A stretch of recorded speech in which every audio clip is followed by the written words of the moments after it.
Alors en effet, lorsqu'on est sous traitement en oncologie, eh bien rapidement, dès les débuts du traitement, on va observer des phénomènes de sécheresse vraiment très intenses.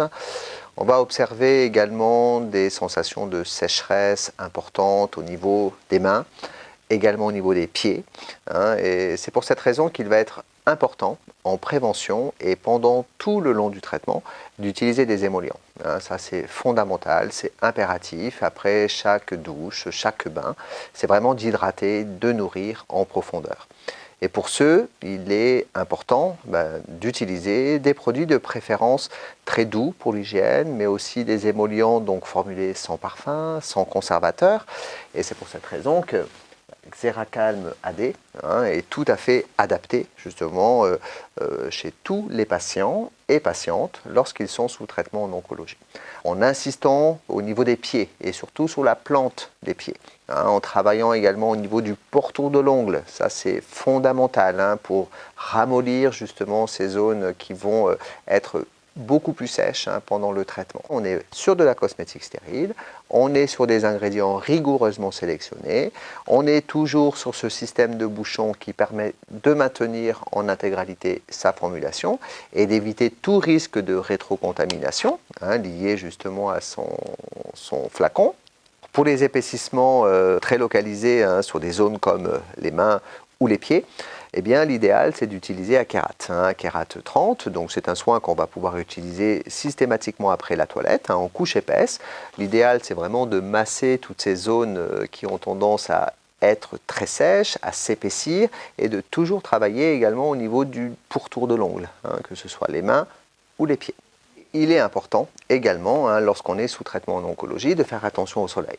Logiquement, on se doit d'utiliser tout le temps du traitement des indices de protection vraiment très élevés. Le temps d'aller faire ses courses, d'aller chercher les petits-enfants à l'école, ça suffit pour déclencher des phénomènes d'irritation liés au soleil. Donc on se doit systématiquement d'appliquer des photoprotecteurs avec des catégories d'indices très élevées.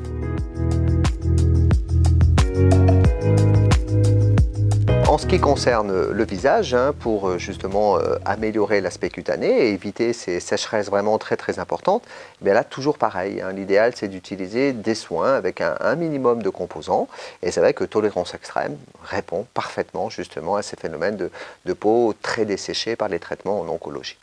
Donc on les applique vraiment à volonté, le matin, le soir, sur l'ensemble du visage. Et on peut toujours terminer par une pulvérisation d'eau thermale Lavène pour potentialiser l'efficacité du produit. Il est aussi judicieux et important d'utiliser des produits d'hygiène très doux, que ce soit au niveau du visage, mais aussi au niveau du corps.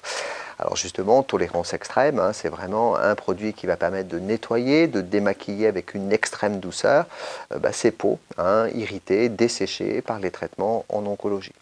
Ça s'utilise vraiment très simplement. Vous mettez une petite noisette dans le creux de la main, vous l'étalez donc dans les mains et vous nettoyez, vous l'appliquez sur l'ensemble du visage.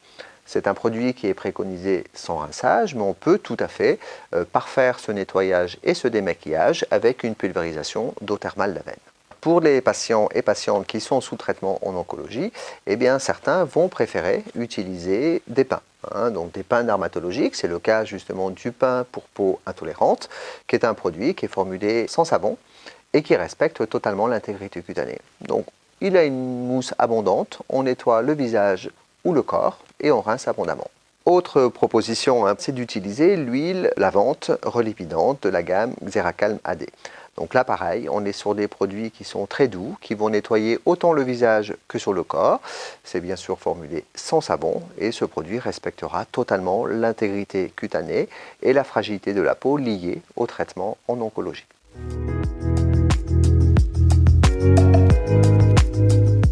On a des réponses qui permettent d'avoir recours à du maquillage de correction. Donc des produits qui vont permettre d'unifier le teint, de donner cet effet bonne mine. Et il y a surtout ce crayon qui est très intéressant pour redessiner le sourcil. C'est très simple, vous avez une partie avec une mine colorée et une partie avec un pinceau. Donc c'est avec cette mine qu'on va tout simplement redessiner des faux poils de sourcil. Et ensuite avec la partie de la brosse, ça va permettre d'étaler les pigments et de redessiner le sourcil. Alors l'idéal, c'est de le faire avant la chute totale du sourcil, ça c'est vraiment important de bien le comprendre. Et ensuite, pour redessiner un sourcil, il y a 3 points qui sont importants. L'aile du nez, la partie interne de l'œil, vous avez le premier point. L'aile du nez, la partie centre de l'œil, vous avez le deuxième point. Et l'aile du nez, la partie externe de l'œil, vous avez le troisième point. Et après, l'idéal, c'est de relier justement ces 3 points pour redessiner parfaitement le sourcil et améliorer justement le cadre du regard.